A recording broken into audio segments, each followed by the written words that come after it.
গতকালকে ক্লাস পর্যন্ত? আমার কোনো কোশ্চেন নেই স্যার। স্যার ভিডিওগুলোই বুঝিয়ে দিলেন আপনি স্যার। ভিডিওগুলো তো বুঝিয়ে দিলাম। জি স্যার। আর ওই শীটটা যা করছিল। হ্যাঁ, শীটটা আসলে পড়তে হবে শীটটুকুই, মানে বই আর কি, মেইন বই পড়তে হবে। শীট তো না, ওটা তো সামারি। পড়তে হবে মেইনলি বই। তো এখন পরীক্ষায় তো আর পুরো বই লিখতে পারবে না, এত সময় আসলে হাতে নাই। ঠিক আছে, তার চেয়ে বরং একটা সামারি তুমি নিজের থেকে একটা তৈরি করে রাখা, যে যদি এই ধরনের কোনো কোশ্চেন আসে এখান থেকে, তাহলে যাতে তুমি লিখতে পারো। ঠিক আছে। জি স্যার। কারণ আমাদের পড়ালেখা কিন্তু অনেক, টেকনিক্যাল টেক্সটাইল এত অল্প না, এটা অনেক বিশাল একটা জিনিস। এবং বুঝতেই পারতেছো ডিমান্ড কেমন, এবং ডিমান্ড কিভাবে বাড়তেছে এটার।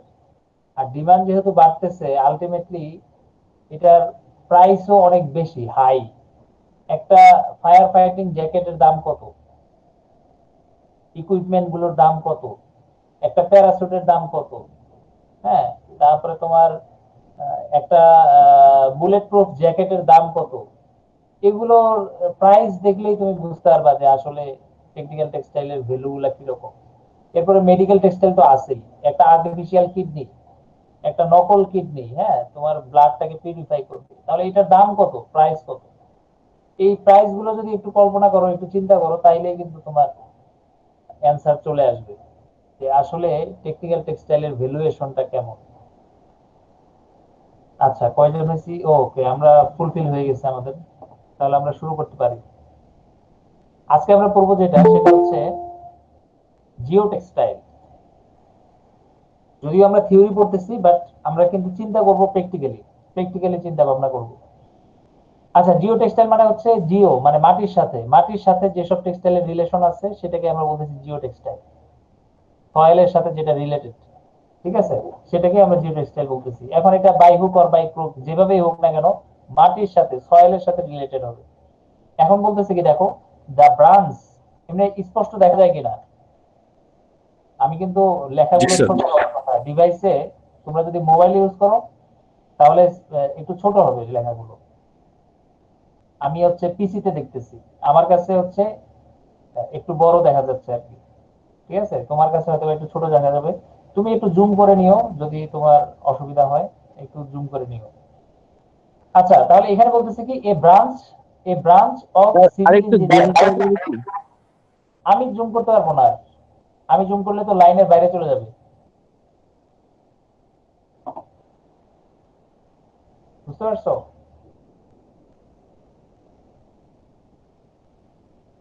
আমি জুম করলে লাইনের বাইরে চলে যাবে।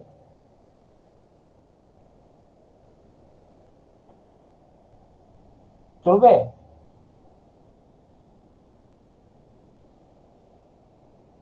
স্যার বোঝা যাচ্ছে, অসুবিধা নেই স্যার। আচ্ছা, তাহলে এই ব্রাঞ্চ অফ সিভিল ইঞ্জিনিয়ারিং, এটা হচ্ছে সিভিল ইঞ্জিনিয়ারিং এর একটা branch, dealing with the behaviour and uses of soil. সয়েলের সাথে, সয়েলের আচরণকে অ্যানালাইসিস করে। স্যার ঠিক আছে, দেখা যাচ্ছে। হ্যাঁ, সয়েলের আচরণকে তোমার অথবা ব্যবহারকে এটা জি স্যার, ইন্ডিকেট করে, চলবে স্যার। ডিলিং করে, ডিলস করে, নোয়িং অ্যাজ জিও টেক্সটাইল বা জিও টেকনোলজি। তাহলে সিভিল ইঞ্জিনিয়ারিং এর যে ব্রাঞ্চটা সাধারণত সয়েলের বিহেভিয়ার নিয়ে আলোচনা করে, তাকে বলা হয় জিও টেকনোলজি। আর the textile used in this field are called geo textile. তাহলে দেখো, সিভিলের কাজ কি, সিভিলের কাজই কিন্তু সয়েলের সাথে, ঠিক না, মাটির সাথে। একটা ব্রিজ বানাবে, একটা কালভার্ট বানাবে, একটা রোড বানাবে, একটা কনস্ট্রাকশন, একটা বিল্ডিং বানাবে, তো ওদের সব কাজই কিন্তু মাটির সাথে, ঠিক না? নাকি মাটি ছাড়া অন্য কোনো কিছুর সাথে তারা কাজ করে? ম্যাক্সিমামই তারা মাটির সাথে কাজ করে, ঠিক না? জি স্যার। এখন ওদের ওই কাজগুলোকে বলা হচ্ছে জিও টেকনোলজি। জিও টেকনোলজি, এটা নিয়ে ওরা কাজ করে। অর্থাৎ মেজারমেন্ট, মাটির পরীক্ষা করে, মাটি টেস্ট করে, মাটির উপরে কতটুকু ভর, কি পরিমাণ ওয়েট এই মাটি বহন করতে পারবে, তার জন্য কনস্ট্রাকশনটা কিরকম করা উচিত, এই ধরনের কাজগুলো আসলে এই সিভিল ইঞ্জিনিয়াররা করে। এখন ওদের এই কাজগুলো যখন করে, তখন যদি কোনো টেক্সটাইল ইউজ করে, তখন তাকে আমরা বলতেছি জিও টেক্সটাইল। অনেক কিছু আছে, যে ওরা কিন্তু মেটাল, বেশিরভাগ হচ্ছে মেটাল, মেটালের মধ্যে কি আছে, একটা হচ্ছে ইট বালি সিমেন্ট, আর একটা হচ্ছে রড, হ্যাঁ, অ্যালুমিনিয়াম, এখন বর্তমানে অ্যাড হয়েছে অ্যালুমিনিয়াম, আরো কিছু কপার অ্যাড হয়েছে, হ্যাঁ, তারপরে তোমার চার্টবোর্ড মানে ওই যে কি বলে এটাকে, কাঠ, হ্যাঁ, উডেন ম্যাটেরিয়াল, এগুলো এখন আস্তে আস্তে ওদের অনেক ম্যাটেরিয়াল ওরা ইউজ করতেছে। কিন্তু তুমি যদি দেখো এর ম্যাক্সিমাম জিনিসটাই কিন্তু আবার টেক্সটাইল ম্যাটেরিয়াল বা টেক্সটাইল র ম্যাটেরিয়াল। তাহলে টেক্সটাইল র ম্যাটেরিয়াল ইভেন ওরা এখন ওয়ারিং করতেছে, ওয়ারিং মানে তার যে লাগাচ্ছে, কারেন্টের তার, তারপরে পাইপের তার, পাইপের সরি পানির পাইপ, তারপরে হচ্ছে তোমার স্যানিটেশনের অ্যারেঞ্জমেন্ট গুলো, সাউন্ড প্রুফিং ম্যাটেরিয়াল গুলো, তারপরে ফ্লোর যে এখন টাইলস করে, একটা সময় এখন টাইলস ইউজ করতো, এখন কিন্তু টাইলস উঠে যাচ্ছে, এখন আসতেছে কি পলিভিনাইল ক্লোরাইড বা পলিমারের একটা কোটিং আসতেছে এই তোমার ফ্লোরে, এখন কিন্তু আর টাইলস ব্যবহার করা সময় শেষ হয়ে যাচ্ছে দিন দিন। তাহলে বুঝতে পারতেছো যে দিনকে দিন এই টেকনোলজিটা অনেক চেঞ্জ হয়ে যাচ্ছে, অনেকটাই নতুন করে সাজতেছে। তো সেই জায়গাটায় তোমার এখন হচ্ছে জিও টেক্সটাইল বা জিও টেকনোলজিটা আমাদের ব্যবহার হচ্ছে।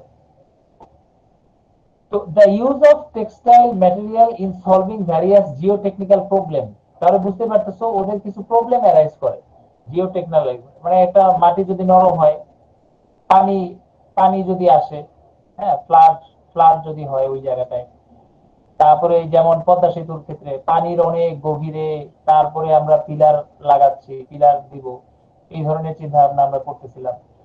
তো সেই কাজগুলো যে বিভিন্ন ধরনের প্রবলেম অ্যারাইজ করবে, সেই প্রবলেম গুলো সলভ করতে তারা কিন্তু জিও টেক্সটাইল ব্যবহার করবে এখন। তাহলে যত রকম প্রবলেম অ্যারাইজ করবে সয়েল রিলেটেড, এবং সেখানে টেক্সটাইল যদি সলিউশন দিতে পারে, ঠিক আছে, তখন এটাকে আমরা বলতেছি জিও টেক্সটাইল। তাহলে এখন তুমি অনেক ম্যাটেরিয়াল যদি দেখো, যে তার ম্যাটেরিয়াল সাধারণত আমরা দুইটাই ইউজ করব, একটা হচ্ছে ন্যাচারাল, একটা হচ্ছে সিনথেটিক, ঠিক আছে না, ন্যাচারাল এন্ড সিনথেটিক। তাহলে ন্যাচারাল এবং সিনথেটিক সম্পর্কে তোমাদের অলরেডি ধারণা আছে। পলিপ্রোপাইলিন, এটা হচ্ছে জুটের বিকল্প, নাইলন, পলিয়েস্টার, এগুলো হচ্ছে কি কটনের বিকল্প, পলিইথিলিন পলিইথিলিন, তাহলে এগুলো হচ্ছে এই তোমার কি বলবো এটাকে, পলিইথিলিন বা পলিপ্রোপাইলিন, এগুলো সাধারণত তোমার প্যাকেট জাত করার জন্য আর কি বেশি ব্যবহৃত হচ্ছে। আর পলিইথিলিনের মধ্যে আবার দুইটা পলিইথিলিন আছে, এখন একটা হার্ড আছে, একটা আছে সফট। তাহলে সফটওয়্যারটা একভাবে ইউজ করা হয়, হার্ড পলিইথিলিনটা আবার আরেকভাবে ইউজ করা হয়, পিই, অনেক সময় আমরা সংক্ষেপে বলি পিই, হাই ডেনসিটি পিই, আবার লো ডেনসিটি পিই। পড়ছো তো এটা, না? এটা তো পড়ছো তোমরা, হাই ডেনসিটি পিই অথবা লো ডেনসিটি পিই, এভাবে অনেক সময় বলা হয়।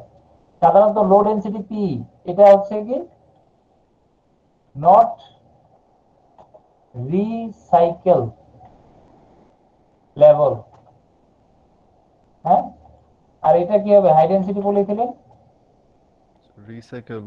হ্যাঁ, রিসাইকেলেবল। তাহলে তোমার এই জিনিসগুলো সাধারণত তোমাদের একটু জানতে হবে, কারণ এখন আমরা জিও টেক্সটাইলে আসতেছি, এবং জিও টেক্সটাইলে অনেক ধরনের ম্যাটেরিয়াল আমরা ব্যবহার করব, যেগুলো এই যে দেখো এগুলোর কথা যদি বলো, কটন, জুট, ফ্লাক্স, কয়ের। কয়ের মানে কি জানো? এটা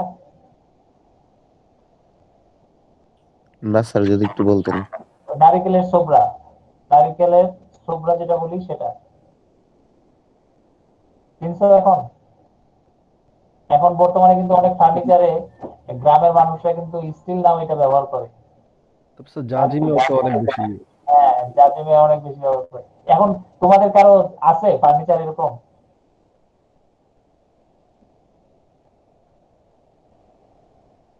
হ্যাঁ, নারিকেলের ছোবড়া সহ ফার্নিচার আছে কারো কারো বাসায়? আচ্ছা, ফার্নিচার তো নাই। আচ্ছা, তাহলে তাহলে এটা কিন্তু অনেক চাহিদা এখন বর্তমানে কিন্তু পার্টেক্স বানাচ্ছে না পার্টেক্স এখনকার পার্টেক্স গুলোতে এই গাছের গুঁড়া বা গাছ কাঠের গুঁড়াগুলো ইউজ করে প্লাস এই যে নারিকেলের এই ছোবড়া গুলো ব্যবহার করে অনেক সময় এগুলোকে পাউডার ফর্মে পাউডার না আর কি মানে টুকরা টুকরা করা হয় আর কি ছোট ছোট পার্টিকেলে বানানো হয় তারপরে এগুলো ইউজ করা হয় দ্যাট মিনস যদিও তোমার কাছে মনে হচ্ছে যে এটা একটা খেলনা জিনিস ফেলে দিচ্ছি বাট এটাও কিন্তু ব্যবহৃত হয় ইভেন তোমরা জানো কিনা যে মশা তাড়ানোর জন্য কিন্তু অনেক সময় এটা ব্যবহার করা হয় মশা তাড়ানোর জন্য যেটা আমি দেখছিলাম আর কি আগে ধোয়া ধোয়া এটা এটা পুরাইলে যে ধোয়াটা হয় সেটা দিয়ে মশা তাড়াইতো একটা সময় হ্যাঁ তো এরকম অনেক কিছু আছে যেগুলো আমরা মানে ন্যাচারাল থেকে আমরা নেই কিন্তু মানে ব্যবহারটা এখন একটু কমে গেছে আর কি যেহেতু আর্টিফিশিয়াল জিনিস আমরা বেশি ব্যবহার করতেছি ন্যাচারাল জিনিসগুলো এখন আমরা কম ব্যবহার করতেছি আচ্ছা তাহলে এখন ন্যাচারাল ফাইবারও কিন্তু ব্যবহৃত হচ্ছে জিও টেক্সটাইলে তাহলে জিও টেক্সটাইলে যদি ন্যাচারাল ফাইবারও ব্যবহৃত হয় তার মানে বুঝতে পারতেছো এটা দুইটা ধর্ম আছে একটা হচ্ছে হাই ডিউরেবিলিটি আর একটা হচ্ছে কি ডিগ্রেডেবিলিটি ডিগ্রেডেবিলিটি অর্থাৎ সময়ের সাথে সাথে একটা সময় মাটির সাথে মিশে যাবে তাহলে জিও টেক্সটাইলের মধ্যে দুইটা ফর্ম আছে একটা হচ্ছে ন্যাচারাল জিও টেক্সটাইল আর একটা হচ্ছে কি সিনথেটিক জিও টেক্সটাইল মনে থাকবে এটা দুই ধরনের ন্যাচারাল জিও টেক্সটাইল এবং সিনথেটিক জিও টেক্সটাইল ঠিক আছে আমরা একটু পার্থক্যটা একটু দেখি এটা ক্লাসিফিকেশনটা দেখো ক্লাসিফিকেশনটা দেখা যায় জি স্যার দেখা যাচ্ছে এটা একটু পড়ো তোমরা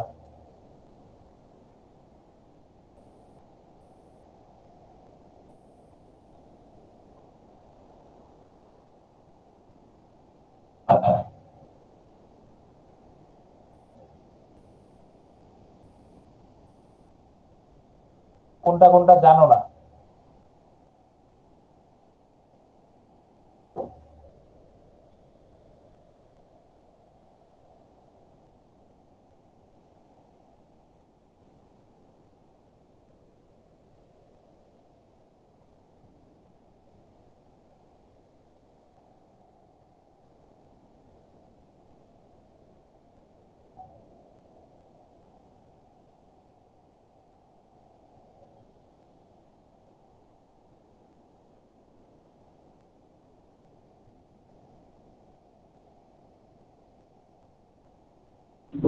sir geo textile related product এইটা স্যার জানি না এই সেগমেন্টটা জিও টেক্সটাইল রিলেটেড প্রোডাক্ট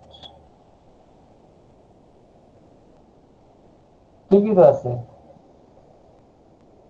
সিনথেটিকের মধ্যে দুইটা ভাগে ভাগ করছে একটা হচ্ছে কনভেনশনাল জিও টেক্সটাইল আর একটা হচ্ছে জিও টেক্সটাইল রিলেটেড প্রোডাক্ট এগুলো হচ্ছে ডাইমেনশন মানে one dimensional two dimensional three dimensional product বুঝছো প্রোডাক্ট মানে প্রোডাক্ট বলতে এগুলো সেল করা হয় আলাদাভাবে যেমন ওয়ান ডাইমেনশনাল কি ওয়ান ডাইমেনশনাল হচ্ছে ফেব্রিক টু ডাইমেনশনাল হচ্ছে নেট নেট ওয়েভ আর থ্রি ডাইমেনশনাল হচ্ছে ম্যাট অর্থাৎ কার্পেট এগুলো কিন্তু আলাদাভাবে সেল হয় বুঝতে পারতেছি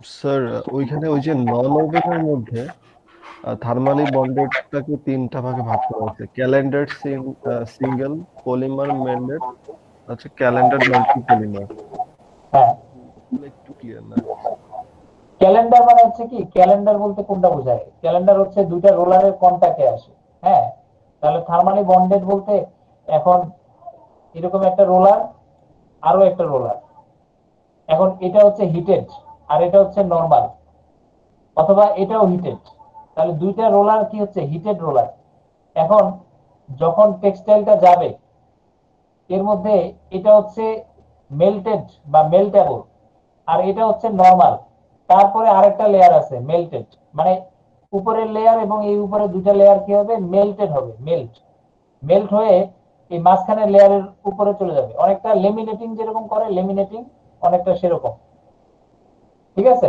এখন এটা সিঙ্গেল হতে পারে, অর্থাৎ একটা লেয়ার, শুধুমাত্র একটা লেয়ার ফেব্রিকের উপরে পড়তে পারে, অথবা দুইটা লেয়ার পড়তে পারে, দুই পাশে দুইটা লেয়ার পড়তে পারে।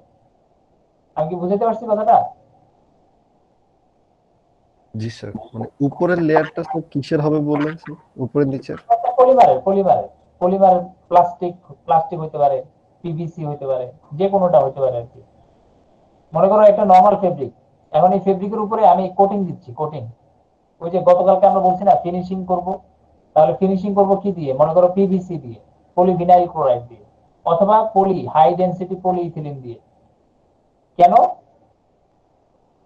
হাই ডেনসিটি পলিইথিলিন দিয়ে কেন আমরা কোটিং করব? চলো আমরা একটু দেখে আসি।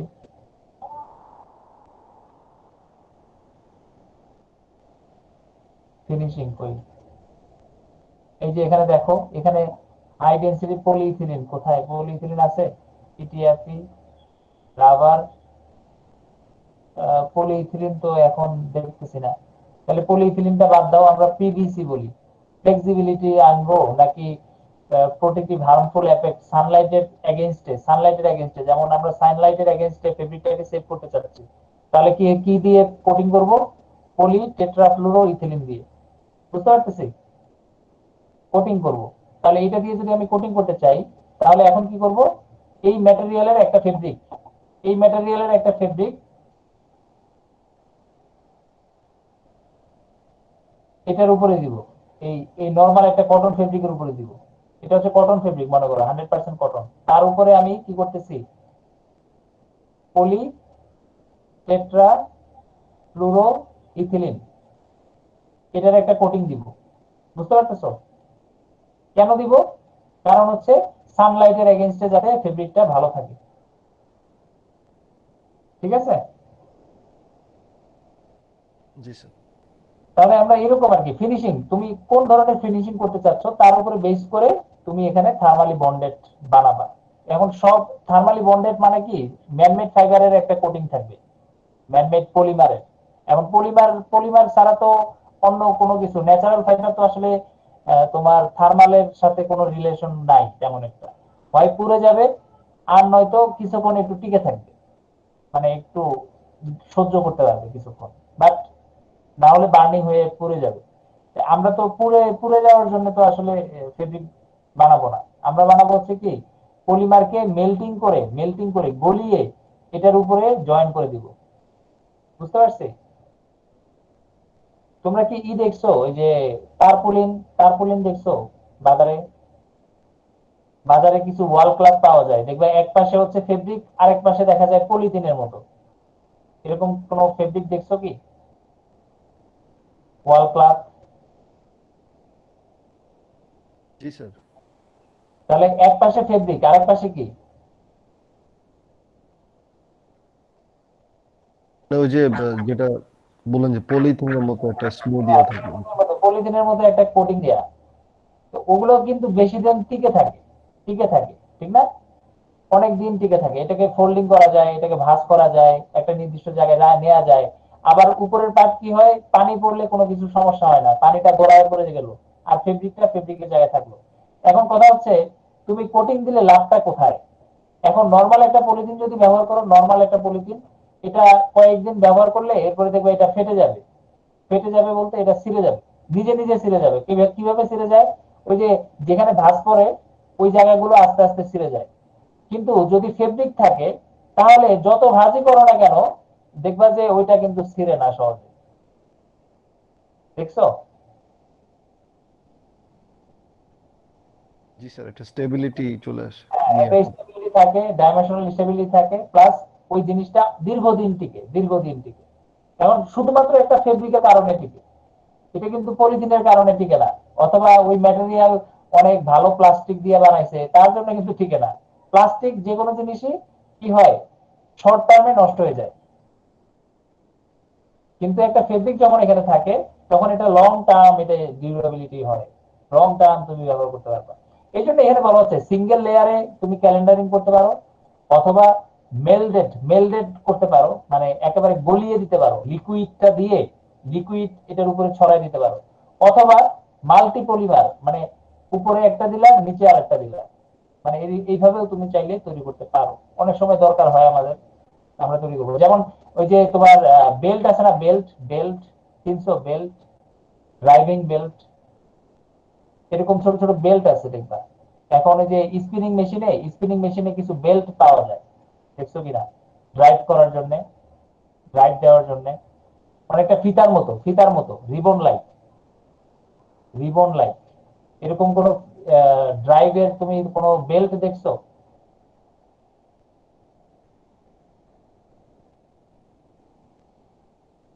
কেউ? ট্যানজেনশিয়াল বেল্ট বলে, এই যে এরকম ড্রাইভিং বেল্ট।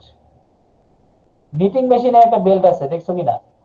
নিটিং মেশিনে একটা বেল্ট আছে, টুটেড বেল্ট।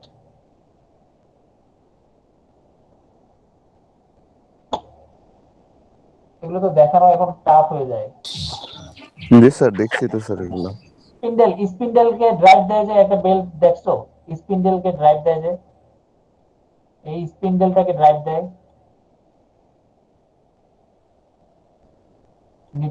তোমার স্পিনিং মেশিনে। স্পিন্ডেল গুলোকে ড্রাইভ দেয় না একসাথে, এই নিচে এখানে একটা বেল্ট দিয়ে, সবগুলোকে একসাথে ড্রাইভ দেয়, দেখছো? জি স্যার, অনেক ধরনের বেল্ট এটা দেখছি স্যার, হয়তো এখন ক্লিয়ারলি মনে পড়তেছে না, বাট দেখছি। শোনো, ওইসব বেল্টের উপরে দেখবা, দেখতে মনে হয় রাবার, উপরে নিচে মনে হয় যেন রাবার, কিন্তু ভিতরে কিন্তু ফেব্রিক আছে, বুঝতে পারছো? স্যার ওই যে আমি বলি স্যার, ওই যে আমরা যে আহ, বিভিন্ন যে মেশিন গুলো ড্রাইভ করি এলাকায়, বলতে গেলে যে ধান যে ভাঙায় যে চালটা উৎপন্ন করে, ওই মেশিন গুলোতে যে বেল্ট গুলো থাকে স্যার, হ্যাঁ, কিছুদিন পরে যদি অ্যাব্রেশনের কারণে ক্ষয় হয়ে যায়, তো ওদের ভিতরে দেখা যায় যে ফেব্রিক টাইপ স্ট্রাকচার দেখা যায়। কিন্তু হ্যাঁ, উপরে যখন যেটা নতুন ছিল অ্যাব্রেশনের আগে, ক্ষয় হওয়ার আগে, তখন হ্যাঁ, কিন্তু এটা বোঝা যাইতো না যে এর ভিতরে ফেব্রিক টাইপ স্ট্রাকচার আছে আর কি। মেইন কথা হচ্ছে এটাই। এখন কথা হচ্ছে ফেব্রিকটা কেন দিছে। রাবার যদি দিত, তাহলে রাবারটা কিন্তু আস্তে আস্তে কি হতো, ঢিলা হয়ে যেত, লুজ হয়ে যেত, ঠিক না? জি স্যার। যদি বা শুধু হিট রাবার দিতাম, জেনারেট হইলে তো তখন আবার স্যার রাবারটা ক্ষয় হয়ে যেত, হ্যাঁ, ক্ষয় গলে হয়ে যেত। যেত। কিন্তু এই ফেব্রিকটার কারণে কি হচ্ছে, এটা কিন্তু ক্ষয় হচ্ছে না, নষ্ট হচ্ছে না। এই জন্য তুমি দেখবা যে টায়ার, ওই যে রাস্তায় যে গাড়ির টায়ার, তারপরে তোমার বেল্ট, এই যে ড্রাইভিং বেল্ট, এই যে তারপরে এই ধরনের অনেক ধরনের কাজে আমরা কিন্তু ফেব্রিক ব্যবহার করি। ভিতরে ফেব্রিকটা থাকে দেখবা টুইল ফেব্রিক, টুইল ফেব্রিকটা থাকে, একটা পলিস্টারের অথবা নাইলনের। হ্যাঁ, এই ধরনের একটা বেল্ট, মানে ফেব্রিক থাকবে ভিতরে। আবার অনেক সময় কয়েক লেয়ারের ফেব্রিক থাকে, মানে একটা দুইটা তিনটা, কারণ ওই যে ডিউরেশনের উপরে ভিত্তি করে, ডিউরেবিলিটির উপর ভিত্তি করে, স্ট্রেংথের উপর ভিত্তি করে নাম্বার অফ ফেব্রিক আমি বেশি দিব। তারপরে যে কাজটা করি সেটা হচ্ছে এই যে থার্মালি কোটিং করি, বুঝতে পারতেছো? জি স্যার। তাহলে এখন দেখো, যদিও আমরা জিও টেক্সটাইল করতেছি, বাট এটার মধ্যেও ওই মেকানিজমটা চলে আসছে। এখন এভাবে কিছু এইসব ফেব্রিক, এই ধরনের কিছু ফেব্রিক আমরা কিন্তু কোথায় ব্যবহার করতে পারি? রোড কনস্ট্রাকশনে ব্যবহার করতে পারি, পিলার গুলো বানানোর সময় পিলার হিসেবে ব্যবহার করতে পারি, ইভেন ব্রিজ ব্রিজ বানানোর জন্য আমরা ব্যবহার করতে পারি, কনভেয়ার বেল্ট বানানোর জন্য ব্যবহার করতে পারি। মানে এটার অ্যাপ্লিকেশনটা মাল্টিপারপাজে চলে যাবে, বুঝতে পারতেছি কথাটা? জি স্যার। স্যার ওই বাম পাশে যে নিডেল পাঞ্চ লেখা, মানে এটা নিডেল কিসের পাঞ্চ সাথে? কোথায়? এটা নিডেল পাঞ্চ হচ্ছে নরমাল, মানে নরমাল ফেব্রিকের মধ্যে মেকানিক্যালি বন্ডেড। তো মেকানিক্যালি বন্ডেড বলতে এই ফাইবার গুলোকে এভাবে রাখা হয়েছে, এভাবে রাখছি। হ্যাঁ, সব ফাইবার, এগুলো সব ফাইবার। এরপরে উপরে নিডেল পাঞ্চ করা হচ্ছে, নিডেল নিডেল দিয়ে পাঞ্চ করলে কি হবে, এই ফাইবার গুলো একটার ভিতরে একটা ঢুকে যাবে, বুঝতে পারছো? হ্যাঁ, জি স্যার। তখন এটা একটা ফেব্রিকের মতো কাজ করবে। এইটাকে বলা হচ্ছে নিডেল পাঞ্চিং, বোঝা গেছে? আবার কখনো কখনো স্টিচিং করে দেয়া হয়, একটা নিডেল দিয়ে সেলাই করে দেয়া হয়, এইভাবে সেলাই করে দেয়া হয়, বুঝতে পারছো? এগুলোকে বলা হয় নিডেল পাঞ্চিং। তো অনেক সময় সেলাই করে দেই, অনেক সময় করি না, কারণ এগুলো ফাইবার ফর্মে থাকে, তো নন ওভেন ফেব্রিক। তাহলে নন ওভেন ফেব্রিকের ক্ষেত্রে নিডেল পাঞ্চিংটা আমরা ব্যবহার করি কখনো কখনো। আচ্ছা, আর কিছু? আমরা তো মোটামুটি সবগুলোই আলোচনা করে ফেলছি। তাহলে তোমরা মোটামুটি হয়েছে। আমরা তাহলে ক্লাসিফিকেশনটা পারবো তো নাকি?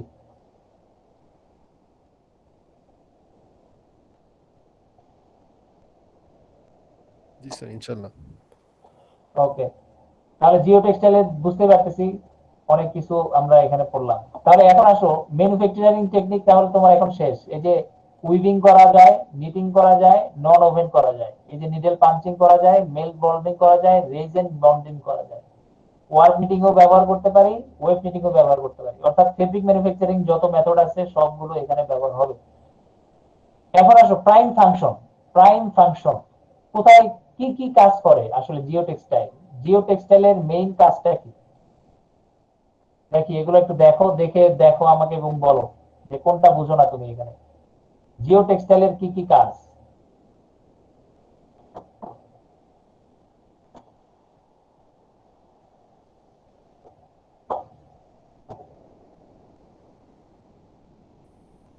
একটা হচ্ছে ফিল্ট্রেশন। ফিল্ট্রেশন, তাহলে ফিল্ট্রেশন করে, ঠিক না? তাহলে কি ফিল্ট্রেশন করবে? সাপোজ আমি তোমাকে বললাম যে মাছ ধরবো, মাছ। তাহলে মাছ ধরতে গেলে কি হবে? তোমার পানির মধ্যে থেকে মাছ ধরতে গেলে আমি একটা জাল মারবো। সেই জাল কি করবে? পানিতে যাবে, কিন্তু পানিকে সে আনবে না, সে আনবে কি? মাছ। ঠিক আছে? তাহলে সে আসলে কি ফিল্টার করতেছে? মাছ ফিল্টার করতেছে, পানি থেকে মাছ আলাদা করে ফেলতেছে। এরপরে আমরা কাজ করতেছি পানি থেকে মাটি অথবা পাথর, পাথর আলাদা করব। তাহলে পানি থেকে যদি পাথর আলাদা করি তাহলে কি হবে? এই ফিল্টারের কাজটা কি? পাথর সে ধরতে পারবে, কিন্তু পানিকে সে ছেড়ে দিবে, পানি চলে যাবে। আমি কি বুঝাতে পারছি কথাটা? ঠিক একই কাজ আরেকটা আছে, সেটা হচ্ছে ব্লাড। Blood purification. আমার ব্লাডটাকে সে পিউরিফাই করবে, কিন্তু ওই আবর্জনা বা ময়লাগুলোকে যেতে দিবে না, ফ্রেশ ব্লাডটা যেতে দিব। আবার আমি চাচ্ছি যে না, আমি আসলে ব্লাড ট্লাড এগুলো না, আমি চাচ্ছি সয়েল, মাটি। মাটিটা যাতে পানি আসবে কিন্তু মাটিটাকে নিয়ে যেতে পারবে না, মাটিটাকে ধরে রাখবো আমি। ঠিক আছে? তাহলে এগুলোকে বলা হচ্ছে ফিল্ট্রেশন। একই সাথে এটা তোমার কিছুটা সিপারেশনের কাজ করে। সিপারেশন অর্থাৎ একটা পার্ট থেকে আরেকটা পার্ট আলাদা থাকবে সব সময়, কেউ কারো থেকে মিশতে পারবে না। ড্রেনেজ হইতে পারে, ড্রেনেজ মানে পানির একটা ফ্লো, পানির একটা ফ্লো যেতে পারে এক জায়গা থেকে আরেক জায়গায়। রেইনফোর্সমেন্ট, স্ট্রেংথেনিং করতে পারি আমরা।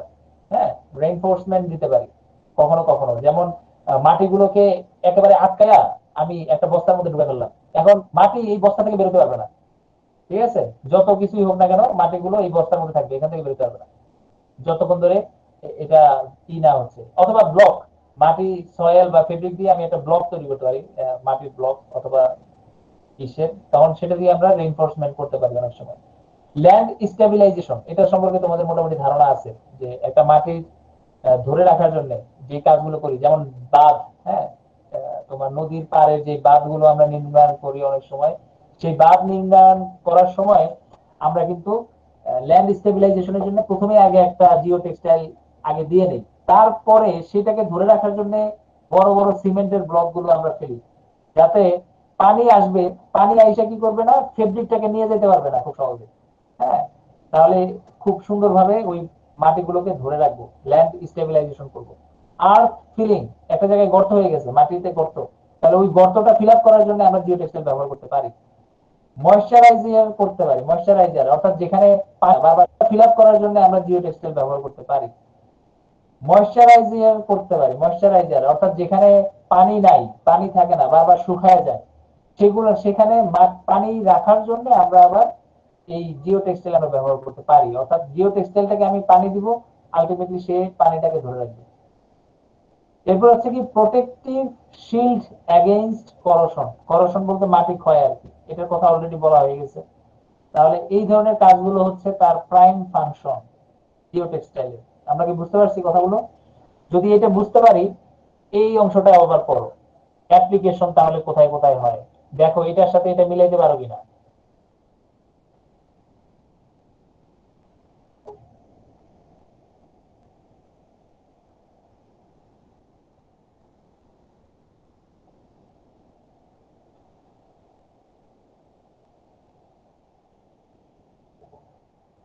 মিলানো যায়?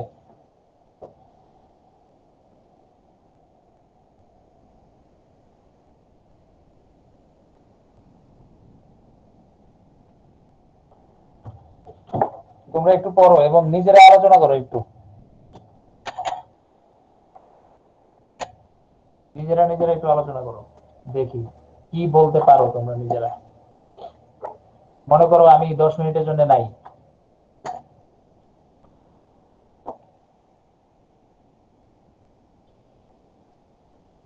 দেখি তোমরা একজন আরেকজনকে বুঝাই দাও।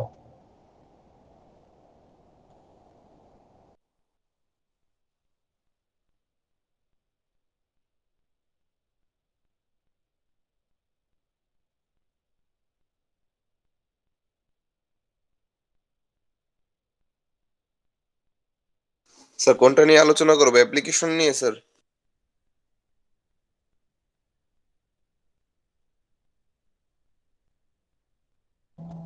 হ্যাঁ, অ্যাপ্লিকেশন নিয়ে এবং তোমার ফাংশন, দুইটা একসাথে। এই দুইটা একসাথে, যেহেতু এটা তোমরা জানো আর কি, অনেক কিছু তোমরা জানো। তো এখন তোমরা নিজেরা একটু আলোচনা করো এটা নিয়ে। আমি মনে করো 10 মিনিট নাই।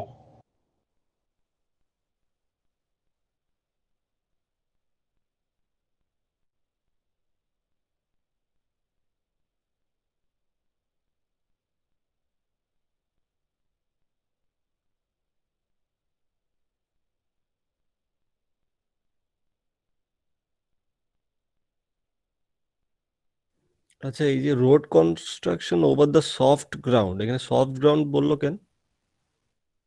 এটা বলা হয়েছে হলো গিয়ে কি, ধরো কোনো একটা রাস্তা আছে যেটা তোমার সফট গ্রাউন্ড, অর্থাৎ কাদামাটা রাস্তা, যেখান দিয়ে তুমি একটা গাড়ি চালায় নিয়ে যাইতে পারবা না। ধরো সামরিক একটা গাড়ি তোমার এখন নেওয়া লাগবে এখান দিয়ে, তো তখন তুমি ইমার্জেন্সি কেসে সেখানে তুমি জিও টেক্সটাইলের ব্যাগ ফেলে, বালি বালি ভর্তি ব্যাগ বা মাটি ভর্তি ব্যাগ ফেলে তুমি এখানে সফট গ্রাউন্ডটাকে হার্ড গ্রাউন্ড বানিয়ে তুমি গাড়িটা নিয়ে যেতে পারবা আর কি, বা তোমার কাজটা করতে পারবা।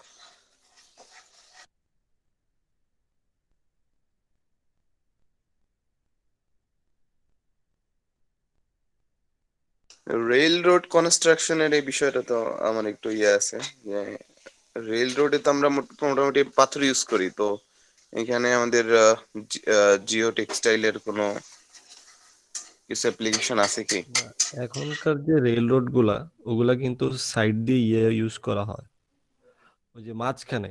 হ্যাঁ, ওই মাঝখানে তো আগে ওই ইয়ার জায়গায়, এখন তো মানে ইয়া করা হয় কাঠের জায়গায়, কাঠের জায়গায়। কাঠের যে কাঠের ফ্রেমটা জায়গায় তো ছিল। এখন এখন তো অনেক জায়গাতেই ইয়া করে চেঞ্জ করে ফেলছে না, ওই কনস্ট্রাকশন করা হয় মানে ইয়া দিয়ে।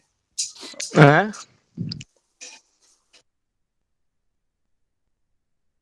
মানে এখানে কাঠের জায়গায় মানে যে স্ট্রাকচারটা ব্যবহার করা হয় সেটা অ্যাকচুয়ালি কিরকম, কি ম্যাটেরিয়ালের বা? আমি তো আমার এলাকায় রেল লাইন নাই, আমি ওইভাবে আর কি জানি না আর কি, এই জন্য আর কি। সেটা নর্মালি আমরা যেরকম পিলার টিলার যেরকম ইয়া দিয়ে করি না। হ্যাঁ, ওই যে ও আচ্ছা আচ্ছা, মানে তো কনক্রিটের কনস্ট্রাকশন কনক্রিট, হ্যাঁ টাইপের আর কি। কনক্রিটের ইয়া করে দেয় আর কি। ও আচ্ছা আচ্ছা, বুঝতে পারছি।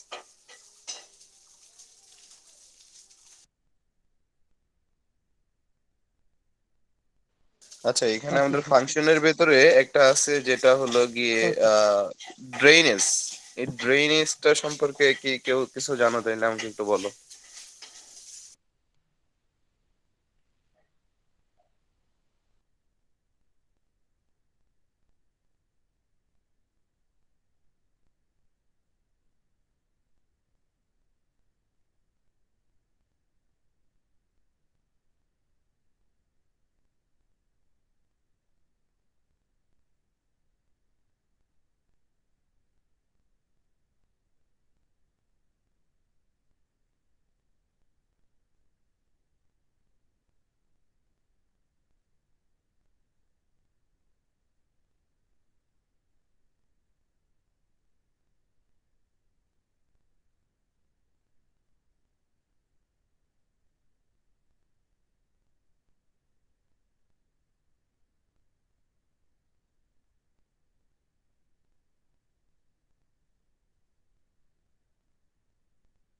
আচ্ছা, সবাই যদি সব মানে কোনো কনফিউশন না থাকে, তাহলে আমার এটা যে বুঝো সে একটু বুঝিয়ে দাও, ওই যে ড্রেনেজ। ফাংশনের ভিতরে আছে অথবা অ্যাপ্লিকেশনের ভিতরে আছে যে গ্রাউন্ড ড্রেনেজ। এই দুইটা টার্ম তো একই মনে হয়।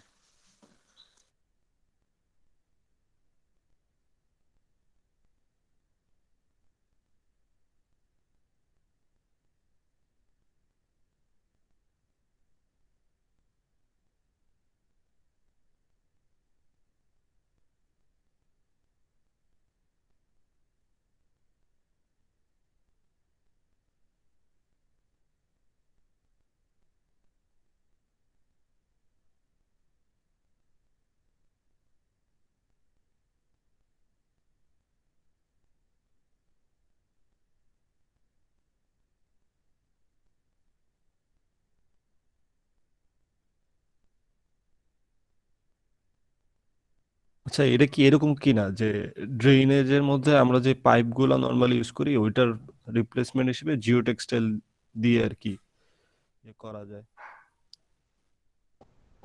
আচ্ছা, থ্যাংক ইউ। তোমাদের দুইজনের আলোচনায় ভালো লাগলো, আর বাকিরা একেবারে সাইলেন্ট। ঠিক আছে, আমরা এখন এটা রিলেটেড একটু দেখি কি আসলে এগুলো জিনিস।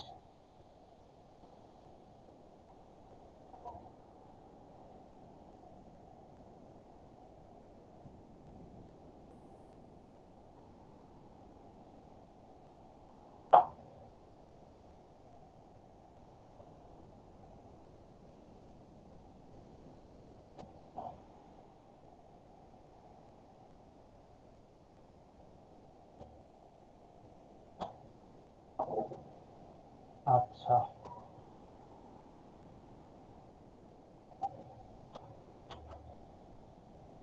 is losing 15% of its topsoil annually.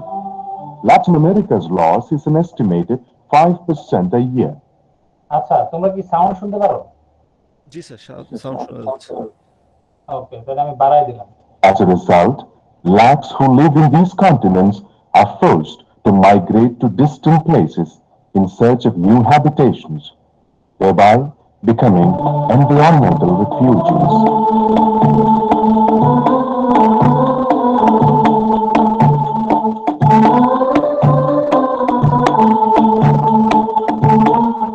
Only a small portion of the earth has green cover. The rest is made up of oceans and deserts. Experiments conducted all over the world have revealed that the deserts are expanding. One need only juxtapose this with the population explosion to know the grave crisis confronting mankind.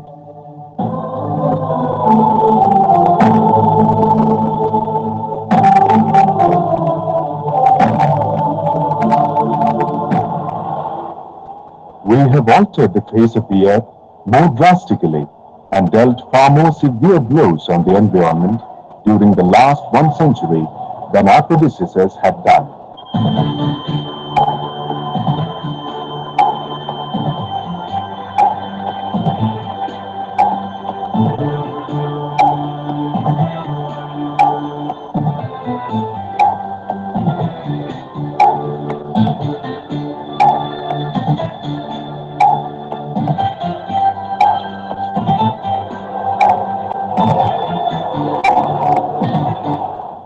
Thanks to our thoughtless deeds, severe floods and droughts have become a regular phenomenon in our lives.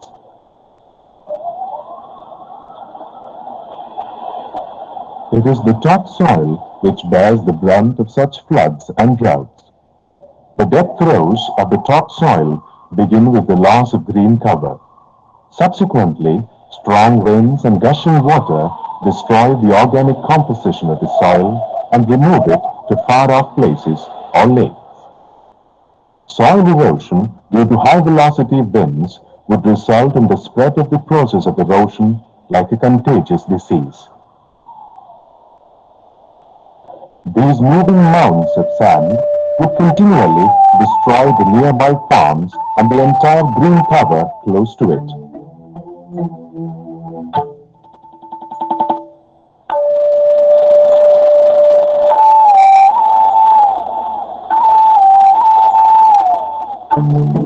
The removal of the topsoil in layers by the runoff is known as sheet erosion.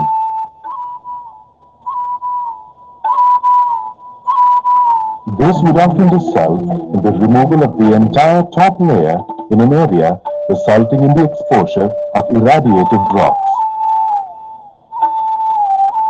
The heavy runoff often creates deep channels and take away the layers of sand abutting it. This is known as gully erosion. In India, on an average, about 600 million tons of topsoil is getting transported annually to the sea. A large part of the soil is composed of such nutrients as nitrate, phosphorus, and potash. The topsoil that we see today was formed through processes lasting millions of years.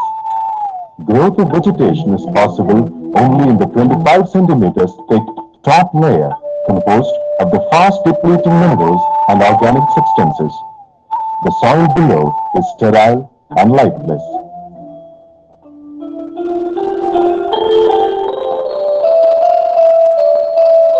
The topsoil is a world filled with an amazing variety of micro and macroorganisms. Mankind can only dream of recreating them and possibly try to safeguard them.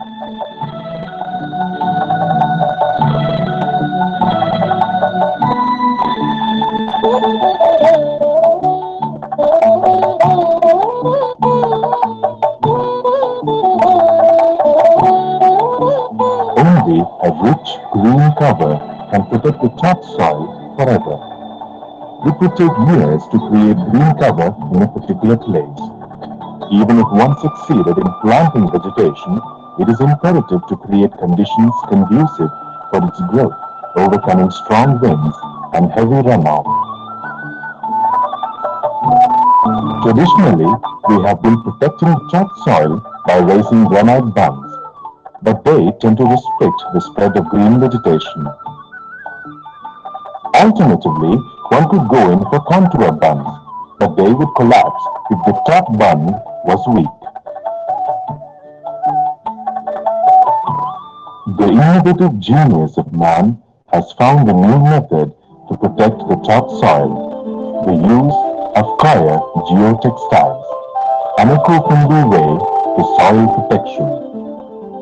Coir geotextiles vibe well with nature.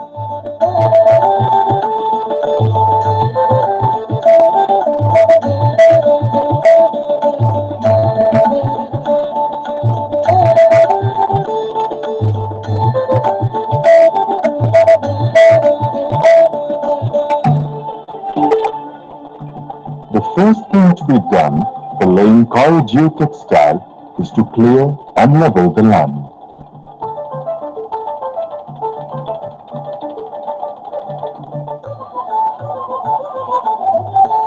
Once this is done, 1 feet deep trenches should be dug at the top and bottom ends of the slope.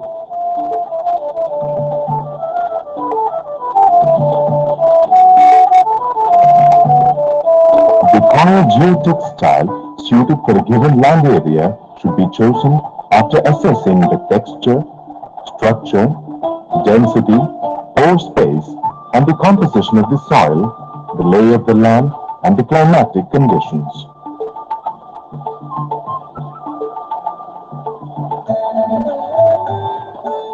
Once the textile is laid out, the two ends and joints should be fixed using J-clips.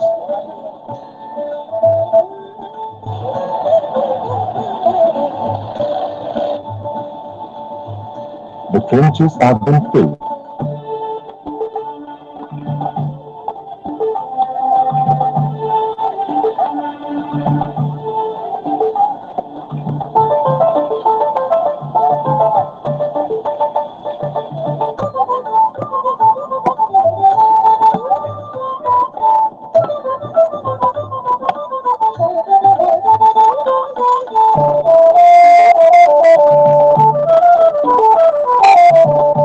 All the layers of the coir geotextile are made to overlap and then are clipped together.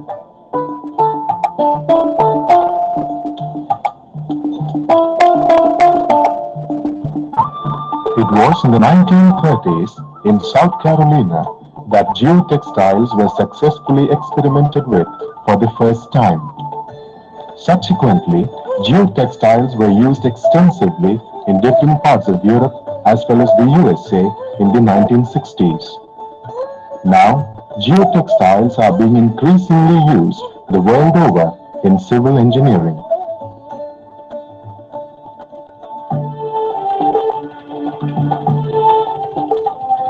Once the textile is laid out, fast-growing grass saplings or seedlings can be planted between the grids. The coil fiber would prevent the seeds and the saplings from getting washed away, thus ensuring that they grow where they are planted. Synthetic textiles made of substances such as polypropylene, polyester, polyamide, and polyethylene cover the major share of geotextiles. However, it was soon found that these non-degradable substances remained in the soil, aggravating the pollution problem. Coir geotextiles do not pollute the environment and add to the fertility of the soil upon biodegradation. The use of coir geotextile is comparatively cheap on account of the low labor component and gestation period. The grids of the geotextile prevent soil erosion by acting like small check dams. The coil net would break up runoff and dissipate the energy of the flowing water, thus facilitating better seepage.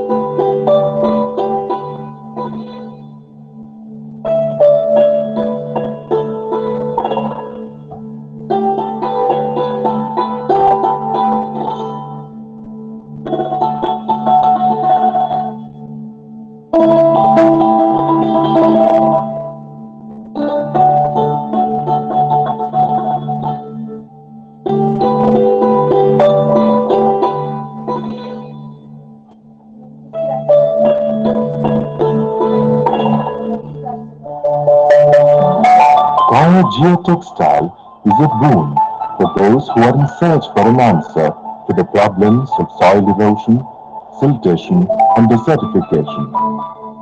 These can be laid on the banks of rivers and reservoirs to protect the topsoil and prevent siltation. When the capacity of lakes and reservoirs are protected, there will be a reduction in floods and droughts and a consequent increase in the capacity for energy production.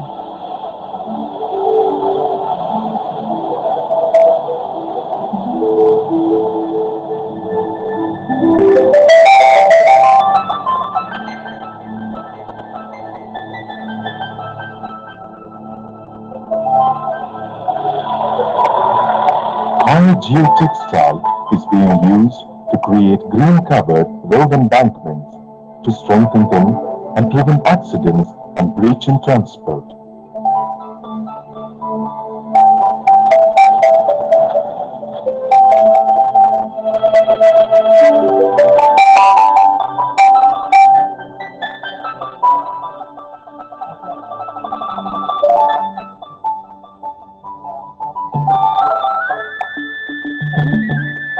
Coir fiber needed for making geotextile is made out of coconut husk, abundantly available in the tropics. With coconut cultivation spreading to more and more areas and coconut output increasing sharply, there's an assured supply of this natural raw material.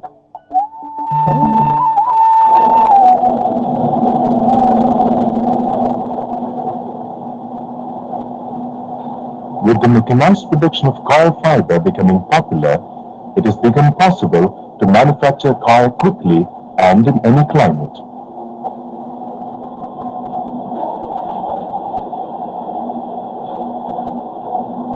The production of coir fiber has increased manifold during the last 1 decade.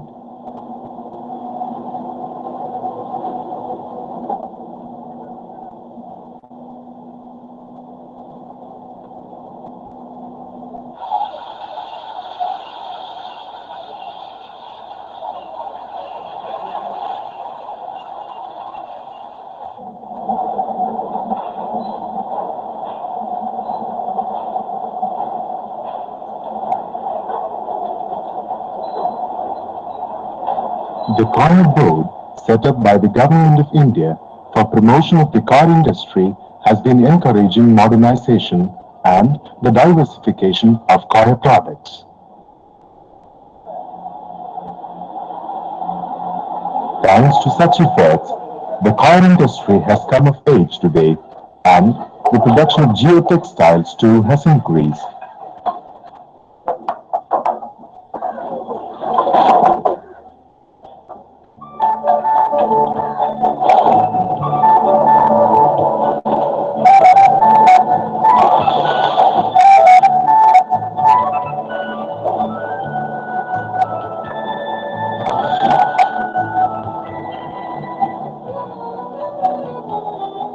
Coir needled felt, a non-woven product, can also be used as a geotextile. The longevity of coir textile is 15 times that of cotton textiles and 8 times that of the textiles made of jute.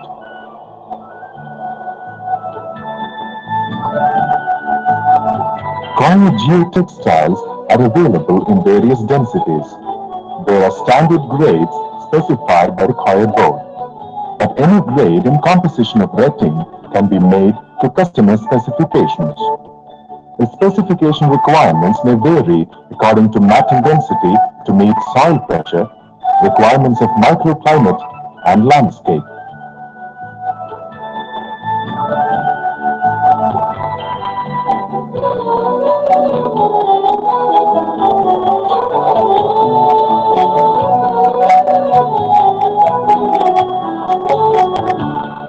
This non-conventional yet scientific soil protection method using natural coir fiber is without a doubt an assured way to a green and healthy environment.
ওকে, আমাদের video দেখা শেষ।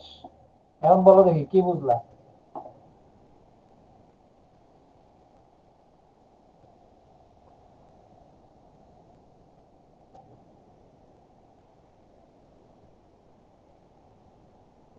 কি আসো না চলে গেছো? না sir আছি। বলো দেখি, কি বুঝলা বলো। জিও টেক্সটাইলে বিভিন্ন অ্যাপ্লিকেশন মানে নদীর বাঁধ বা বিভিন্ন লেয়ারে যদি সিস্টেমের অ্যান্সার পাইছো? ড্রেনেজ সিস্টেমের যে টপ ইয়ার থেকে যদি ওই যে ইয়া হয়ে যায়, লিকেজ হয়ে যায়, হ্যাঁ, ওইখানে যে জিও টেক্সটাইল ইয়া করা হয়। তাহলে অনেকগুলো কোশ্চেনের অ্যান্সার সবচেয়ে ভালো লাগছে স্যার ওই যে কয়ের যেটা আপনি বললেন এই যে ছোবরার যে ইয়াটা হ্যাঁ, প্রোডাকশনটা ওইটা সবচেয়ে ভালো লাগছিল। তাহলে বুঝতেই পারতেছো ওরা কিন্তু একটা ইন্ডাস্ট্রি বানায় ফেলছে, ঠিক না? জি স্যার, এটা তো খুব সম্ভাবনাময় একটা ইন্ডাস্ট্রি।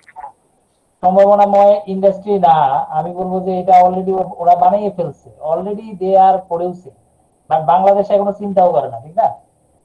আমাদের দেশে মানে ওই আমাদের দেশের কনটেক্সটে বললাম অনেক স্কোপ আছে। স্কোপ আছে কিন্তু কবে বলো? স্কোপটা কবে কবে কবের কোশ্চেনের অ্যান্সারই তো আমাদের জানা নেই, ঠিক আছে? অথচ ইন্ডিয়ানরা এগুলো করতেছে। এই জন্য বাংলাদেশ সবসময় পিছায় থাকবে, পিছায় থাকবে না, বাংলাদেশ পিছায় আছে অলরেডি। এবং কত বছর দেখো, ওরা অলরেডি ওয়ান ডিকেডস মানে প্রায় 12 বছর আগায় আছে আমাদের থেকে, শুধুমাত্র কয়ের ইন্ডাস্ট্রির উপরে।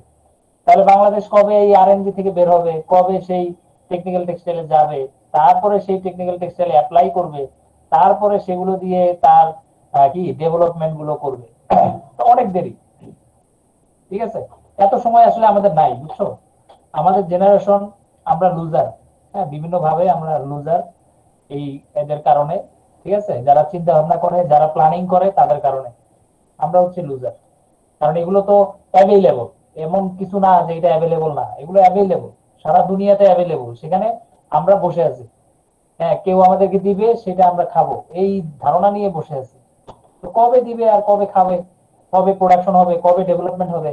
একটা ব্রিজ বানাইতে যাদের 6 বছর 10 বছর লাগে, তারা আসলে ওই এখন আর ওই সব চিন্তা ভাবনা করার সময় নেই, ঠিক আছে? হয়তোবা ডিজিটাল ইমপ্রুভমেন্ট হয়েছে, ডিজিটাল বলতে আইফোন, হ্যাঁ, ল্যাপটপ, তারপরে কি মানে কি বলবো, খাজনা থেকে বাজনা, মানে পারে অল্প দেখায় বেশি, এই ধরনের কাজ আমরা করতে পারি।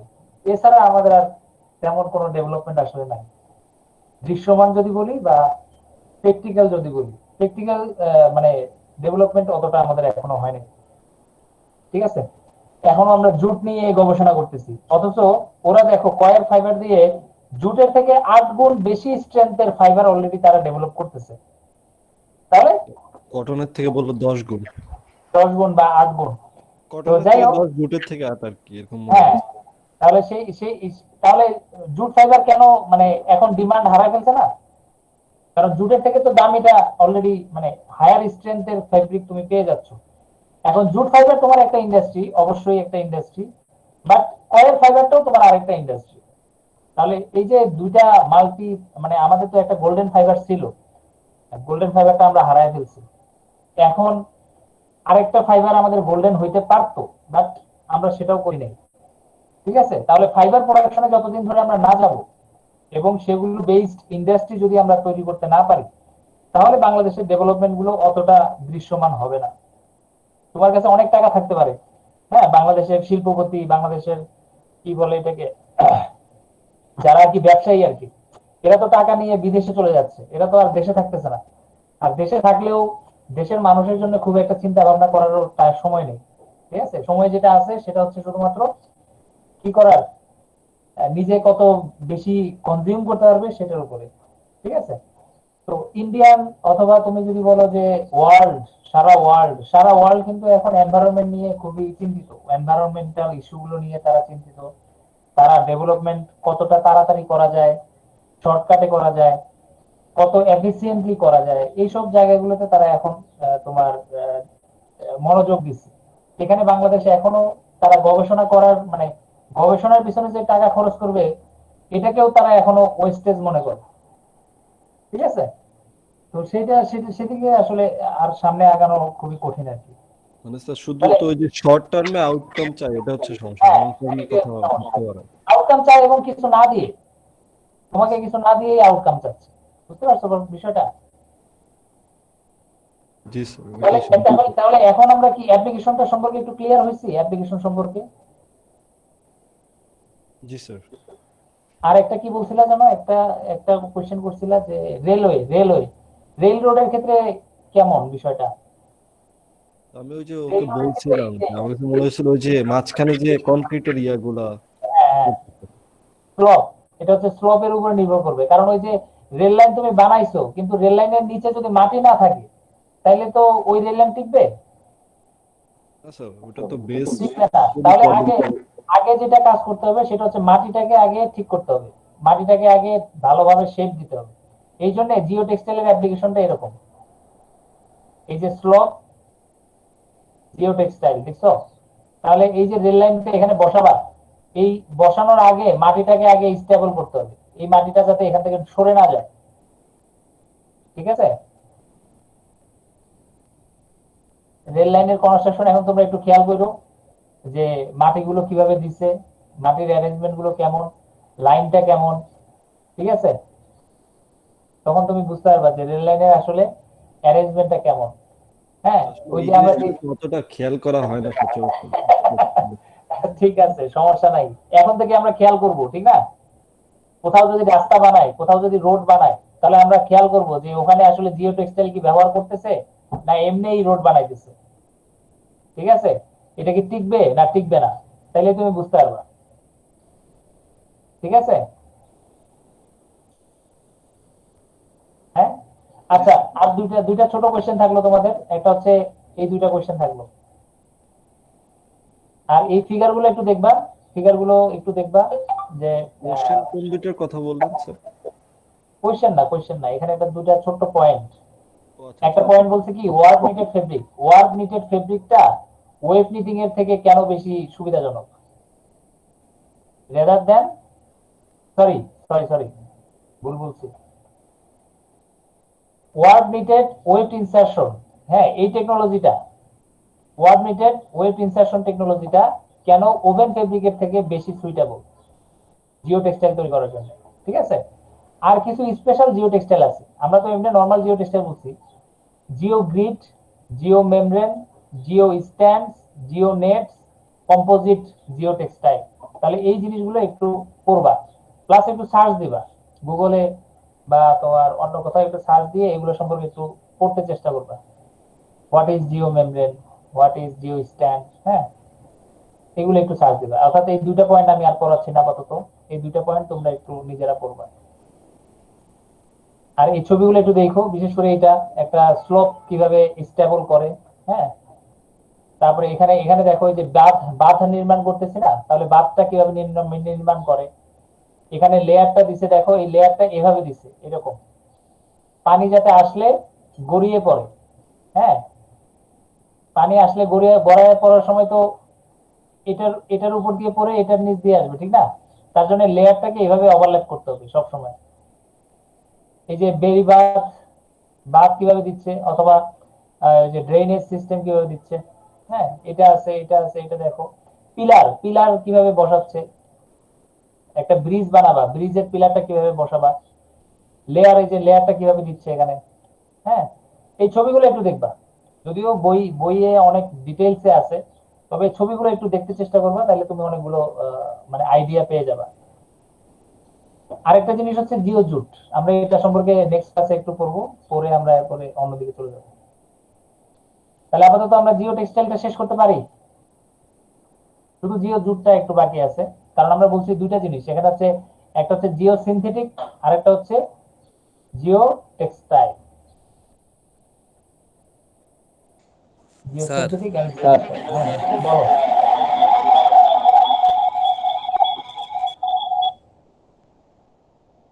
কোশ্চেনটা বলো, নয়তো টাইপ করে দাও, সমস্যা নেই। তোমার মাইক্রোফোনে ডিস্টার্ব করতেছে মনে হয়। কি জানো, ফেসবুক।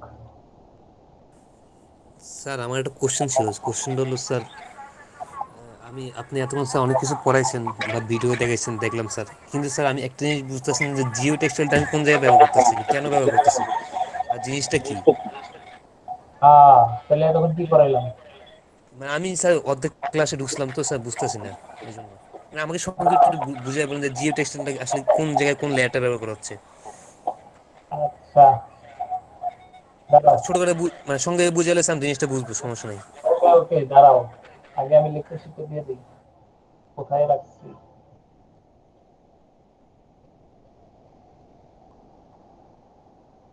লেকচার শিট ক্লাসরুমে দিচ্ছি না, একটা কারণ আছে, তার কারণে তোমাদেরকে দিয়ে দিচ্ছি। এবং তোমরা এটা কাউকে দিবা না, তোমরা নিজেদের কাছে রেখে দিবা। Okay sir.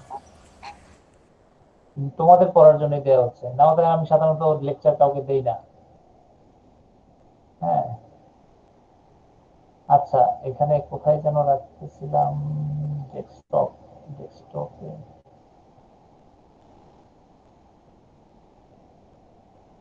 আমার এই জন্য মাঝে মাঝে এইসব পড়াইতে ভালো লাগে না।